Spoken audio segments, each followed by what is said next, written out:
Berlatar belakang di sebuah tebing negara Ethiopia, kita diperkenalkan pemeran utama pada film ini. Bernama Bob Swagger yang merupakan seorang sniper dengan banyak pengalaman operasi militer zona konflik. Pada momen tersebut, markas komando Amerika yang berada di Ethiopia menangkap pergerakan pemberontak yang akan menuju markas. Untuk mencegah hal tersebut, Bob diperintahkan untuk melumpuhkan tamu tak diundang tersebut. Teman Bob yang bernama Donnie pun mulai mencari informasi tentang keberadaan pemberontak tersebut. Setelah semua informasi terkumpul dari Donnie, Bob pun mulai mengeksekusi pemberontak satu persatu. Tenang, kuasai, dan saling percaya antara Bob dan Donnie pun berhasil melumpuhkan komplotan musuh sekaligus dalam hitungan menit.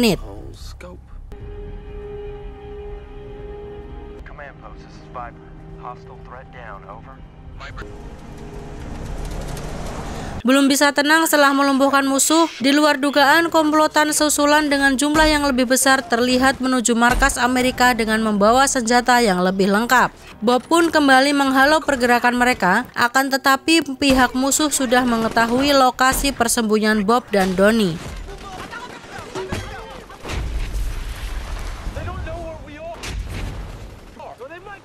Melihat kondisi tersebut, sang pimpinan pun memutuskan untuk mengosongkan markasnya demi bisa menyelamatkan diri tanpa menunggu Bob dan Donnie. Putusnya komunikasi antara Bob dan markas memaksa mereka untuk mundur menyelamatkan diri. Akan tetapi sebelum mereka mundur, mereka diserang oleh helikopter musuh yang menyebabkan Donnie harus gugur di tempat karena terkena tembakan helikopter tersebut.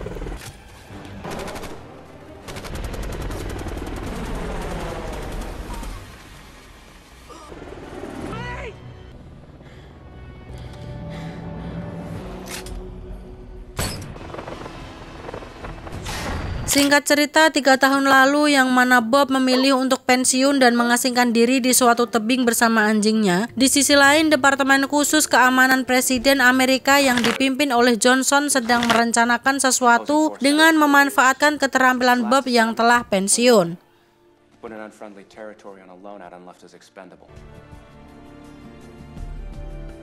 Not his punchlines, but his core belief.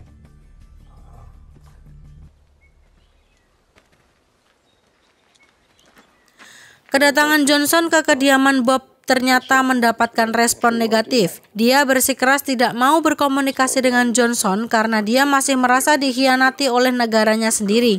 Johnson pun menerangkan bahwa akan ada rencana pembunuhan presiden dalam rentang 2 pekan ke depan. Dari informasi yang didapat, penembak jitu tersebut akan mengeksekusi presiden pada jarak 1,6 km. Sedangkan kemampuan anak buah Johnson hanya bisa mensterilkan 800 meter dari keberadaan presiden. Karena sniper terbaik hingga saat ini adalah Bob, Johnson meminta Bob untuk membuatkan kemungkinan dari mana orang itu menembak sehingga penembak itu dapat diamankan sebelum Presiden Amerika ditumbangkan.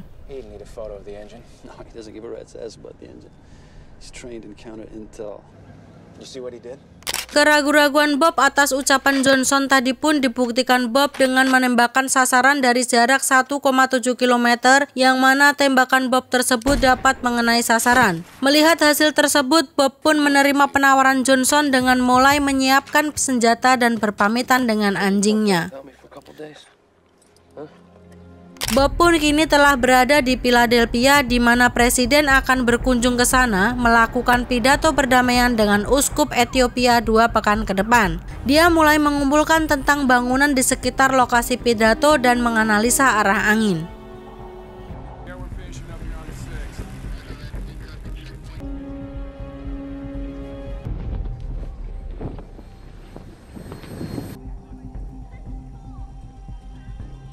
Setelah data-data terkumpul, Bob menemui Johnson untuk menerangkan bahwa untuk menembak dengan jarak 1,7 km dengan kondisi angin yang kencang dan susunan gedung yang cukup padat, si penembak itu harus menggunakan peluru custom dengan dasar perunggu dan penembak harus melakukan eksekusi tepat saat presiden berada di atas panggung. Karena dari situlah sudut tembakan terbuka lebar. Mendengar hal tersebut, Johnson pun meminta Bob untuk ikut bergabung ke Departemen Keamanan Presiden untuk mengintai musuh saat presiden berkunjung ke Philadelphia.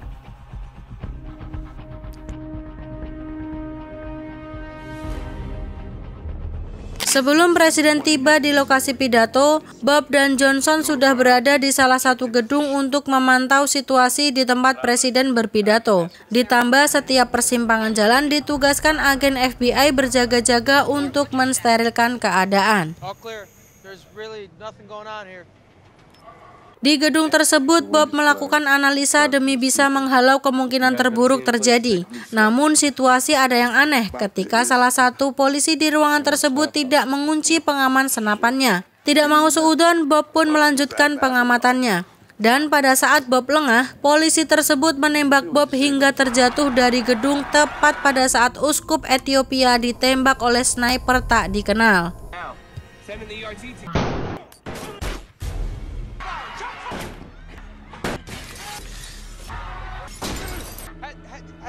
Di luar dugaan, Johnson dari awal memang berniat menumbalkan Bob. Ya, walaupun Bob berhasil kabur, Bob akan menghadapi masalah besar karena Johnson meletakkan sniper milik Bob tepat di lokasi penembakan. Memiliki kemampuan survival yang bagus, Bob dapat selamat dari insiden tersebut lalu mencoba kabur. Di persimpangan, dia bertemu dengan agen Nick yang mana Bob dapat melumpuhkan si agen Nick dengan cukup mudah dan Bob kabur dengan menggunakan mobilnya.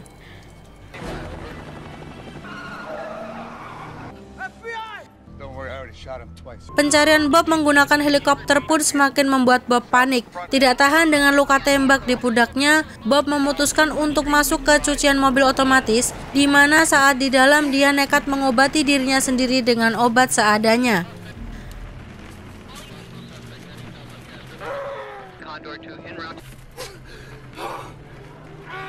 Keberadaan Bob yang telah diketahui melalui GPS mobil tersebut pun membuat Bob harus bergegas keluar dari pencucian mobil yang mana tepat di atasnya sudah ada helikopter yang telah mengintainya. Makin gugup tak kepalang karena mendapat kepungan dari darat, Bob pun memutuskan untuk menerjunkan mobil ke laut untuk menghilangkan barang bukti dan menyelam untuk kabur dari pengejaran.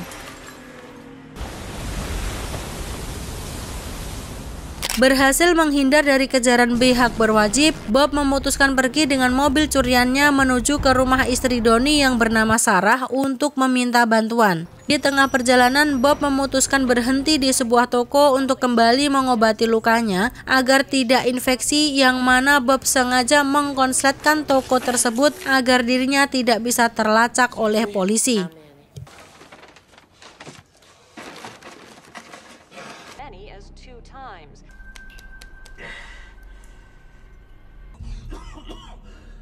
Dari kantor FBI, agen Nick harus menghadapi tataran dari atasan karena telah gagal menangkap penembak Presiden Amerika yang pada kenyataannya meleset ke uskup Ethiopia. Mendengar kata meleset dari sang atasan, Nick pun kaget karena Nick sendiri mengetahui background Bob yang merupakan one of the best sniper yang dimiliki Amerika yang telah menjalani puluhan operasi militer.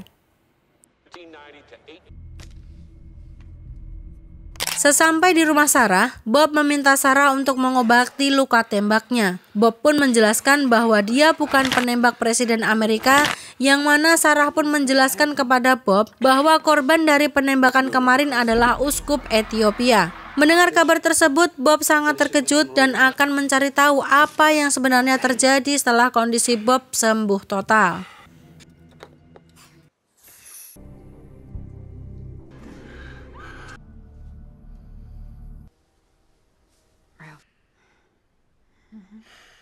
Di kantor FBI, Nick yang tidak pulang semalaman pun diingatkan oleh agen lain bernama Mbak Galin untuk beristirahat. Seakan tidak peduli dengan kesehatannya, Bob melakukan investigasi secara mandiri bahwa ada keanehan dari melesetnya tembakan Bob ini. Dari catatan rahasia, Bob dapat menembak target dari jarak 1 km dengan tingkat meleset di bawah 5 cm. Sedangkan saat penembakan terjadi, jarak Presiden Amerika dan uskup Ethiopia sekitar 2 meter. Ditambah lagi, pihak FBI dapat mengamankan sniper milik Bob berkat saksi yang melihat aksi Bob saat menarik pelatuk yang sudah jelas itu sebuah penipuan. Karena seorang sniper berkemampuan top of the class akan berkamuflase dan tidak akan menampakkan diri saat mengeksekusi musuh. No sniper sticks his rifle out of a window. They shoot. Tak puas dengan respon Galin, Nick pun mengadakan investigasi lebih lanjut dengan mendatangi lokasi penembakan. Di sana Nick menemukan petunjuk berupa bekas penyangga sesuatu. Penasaran dengan apa yang dia temukan, Nick lalu browsing melalui warnet UMKM dan dari sana Nick mendapatkan petunjuk bahwa bekas yang dia temukan di TKP tadi merupakan sebuah alat sniper otomatis yang dikendalikan dari jarak jauh.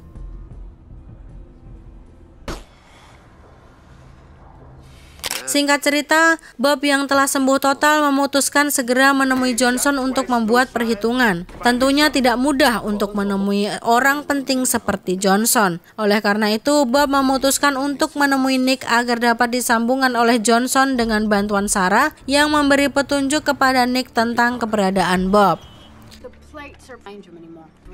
What is this?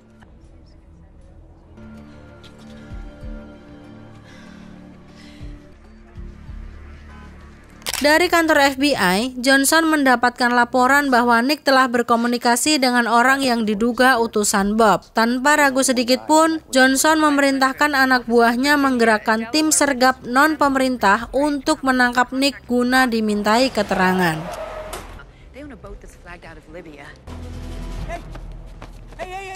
Di sebuah bangunan reot pinggir danau, Nick diinterogasi sembari mendapatkan siksaan duniawi dari orang utusan Johnson. Nick yang tidak dapat menjawab pertanyaan orang-orang tak dikenal tersebut membuat nyawa Bob di ujung tanduk. Akan tetapi, tepat sebelum nyawa Nick melayang, tiba-tiba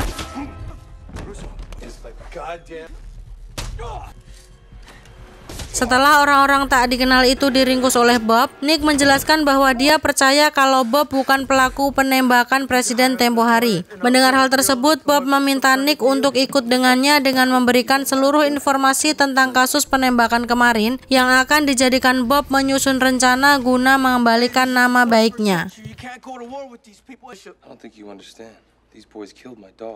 Di ruangan Johnson, dia telah menerima laporan bahwa seluruh orang suruhannya ditumbangkan oleh Bob dan kini agen Nick kabur bersamanya. Di tengah percakapan tersebut, Johnson kembali menemukan laporan dari informan lokalnya bahwa beberapa hari yang lalu, Bob mengunjungi rumah Sarah yang mana setelah mendengar informasi tersebut, Johnson memerintahkan anak buahnya untuk membawa Sarah agar dia dapat memancing keluar Bob dari tempat persembunyiannya.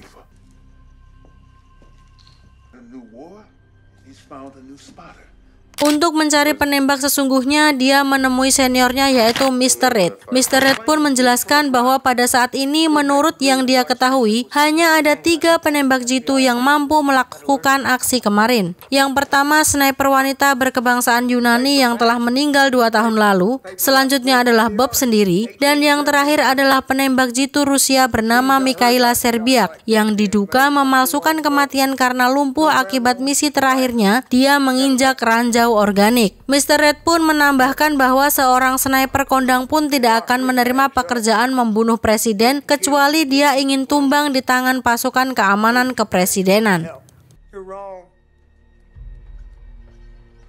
Menindaklanjuti informasi dari Mr. Red tadi, Nick pun menghubungi Galin untuk mencarikan informasi tentang seseorang yang bernama Mikhaila ini. Yang mana setelah melihat hasilnya, Mikhaila ini ternyata tangan kanan dari Johnson.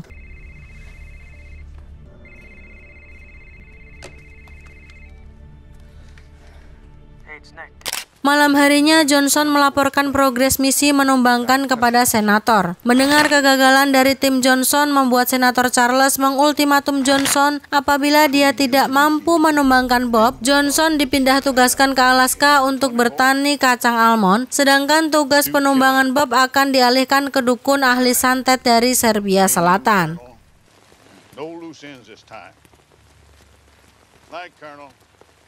Di sisi lain, Sarah yang sedang akan menutup harinya dengan istirahat pun didatangi orang tidak dikenal yang tidak lain adalah anak buah Johnson, yang mana Sarah sendiri tidak ada pilihan lain, mau tidak mau, suka tidak suka harus rela dijadikan sandera Johnson agar Bob muncul ke hadapannya. Untuk melakukan penyerangan ke kediaman Micah, Bob dan Nick melakukan banyak persiapan dengan berbelanja bahan rumahan yang nantinya akan mereka rangkai menjadi senjata yang berbahaya. Selain itu, Bob melatih Nick dengan menggunakan sniper yang nantinya dalam misi melumpuhkan Micah, Nick akan bertugas untuk membackup pergerakan Bob dari belakang. Singkat cerita, mereka telah sampai di kediaman Micah yang saat ini dijaga oleh banyak orang bersenjata. Melihat kondisi tersebut, Bob pun maju seorang diri untuk menyapu semua anak buah tersebut sebelum bertemu dengan Micah. Nick yang bertugas sebagai menara kontrol mensupport Bob dengan menginformasikan posisi musuh. Sembari meletakkan peledak, Bob maju sedikit demi sedikit dengan juga menumbangkan anak buah Micah secara senyap, hingga akhirnya dia dapat masuk dan bertemu dengan Micah. Sambil menunggu tim bantuan datang, Micah mengulur waktu dengan mengaku kepada Bob bahwa dialah yang menumbangkan uskup Ethiopia. Micah pun menambahkan bahwa kejadian salah tembak yang beredar di seluruh dunia tidak lebih dari settingan Johnson. Dari awal dia meminta Micah untuk membunuh uskup Ethiopia demi bisa melanggengkan bisnis kilang minyaknya yang ilegal. Bahkan demi memperluas tambangnya, dia tega melakukan penumbangan massal warga lokal yang menolak menyerahkan tanahnya kepada Johnson. Dari Micah juga Bob kini mengetahui bahwa tindakan Johnson yang sangat berani dan tidak tahu malu itu ternyata dilindungi oleh Senator Charles yang selalu membelanya apabila Johnson tersandung kasus hukum, dan Micah menutup semua penjelasan tersebut dengan bunuh diri tepat setelah tim bantuan datang ke rumah Micah. 20 yards. I'm closing. You gotta get out of there. Melihat banyaknya tim bantuan Micah datang, tidak ada cara lain selain Bob harus melawan musuh sambil membuka jalan untuk kabur. Untuk mempermudah jalan Bob menyelamatkan diri, Nick meledakkan bom-bom yang telah diletakkan Bob tadi, sehingga dengan ledakan-ledakan tersebut, Bob dapat mudah keluar dari kepungan musuh dan bergabung dengan Nick.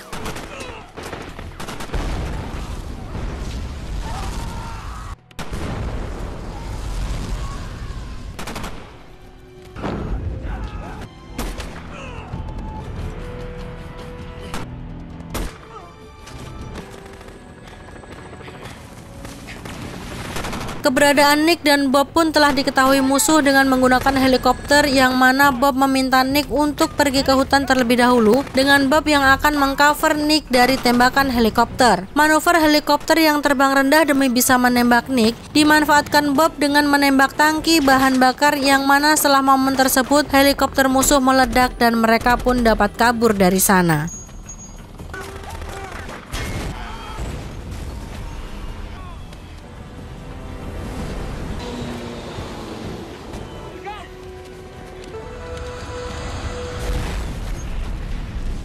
Di tengah istirahatnya, Bob dihubungi oleh Johnson dan mengabarkan bahwa dia menahan Sarah. Seakan tidak mau dipojokkan, Bob pun menunjukkan rekaman percakapan Micah mengenai kekejaman Johnson dan Senator Charles. Bob pun menawarkan pertukaran antara rekaman tersebut dan melepaskan Sarah. Dengan syarat Johnson harus membawa Senator Charles di lokasi pertukaran.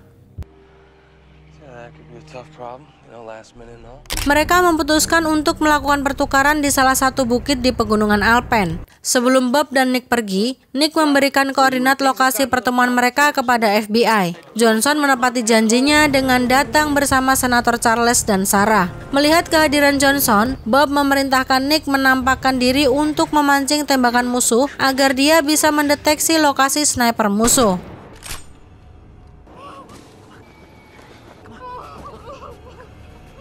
Merasa sudah di atas angin, Johnson harus menerima fakta bahwa sniper andalannya mati di tangan Bob. Belum cukup sampai di sana, Bob bahkan menembak tersangka penculik Sarah hingga dia harus kehilangan tangannya. Yakin sudah tidak ada sniper musuh yang tersisa, Bob pun mendekat ke lokasi Johnson dan memaki-maki Senator Charles atas kekejaman yang telah dia lakukan. Tanpa memiliki empati, sang senator malah berusaha mengajak Bob untuk bergabung menjadi eksekutor pemberontak dalam komplotannya, karena 2 minggu ke depan mereka akan membangun tambang plutonium di Ethiopia dengan mengusir warga lokal.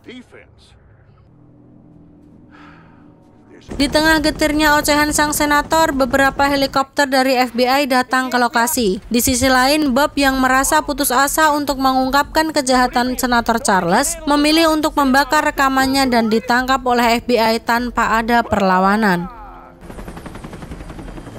Recovered at the site. From the beginning, they've always had your rifle.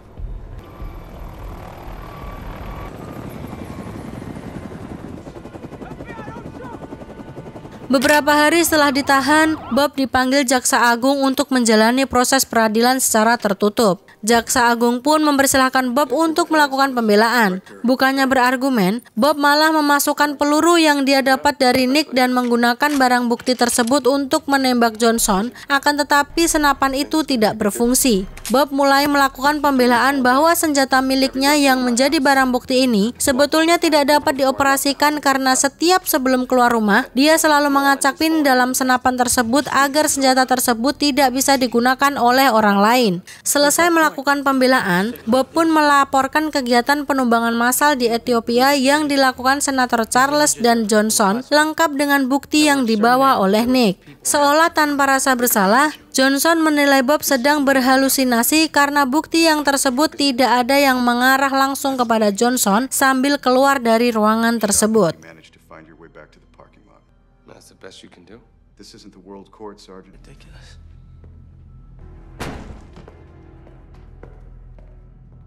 Jaksa Agung yang nampaknya lebih percaya dengan Bob memutuskan untuk membebaskan Bob dengan syarat dia harus bersedia menjadi agen non-pemerintah yang bertugas untuk menumbangkan pejabat-pejabat korup yang tidak berperi kemanusiaan. Malam harinya, Senator Charles dan Johnson mengadakan pesta minum kecil-kecilan untuk merayakan kekalahan Bob di meja pengadilan, yang mana di tengah acara minum tersebut Johnson dikejutkan dengan tumbangnya salah satu pengawalnya, yang selanjutnya seluruh makhluk hidup korup dan keji di ruangan tersebut disapu bersih oleh Bob.